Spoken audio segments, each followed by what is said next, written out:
So mastering the contractor conversation means, one, being prepared. The more you know what you want, the stronger your negotiation position.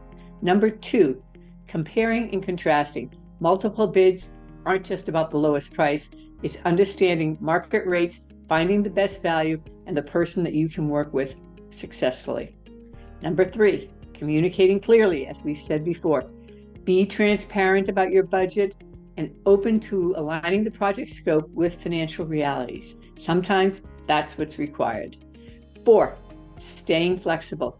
Use any challenges that come up as leverage points, not roadblocks. Work with each other to make it a success. 5, being detail-oriented. Ensure all agreements are clearly outlined before work begins.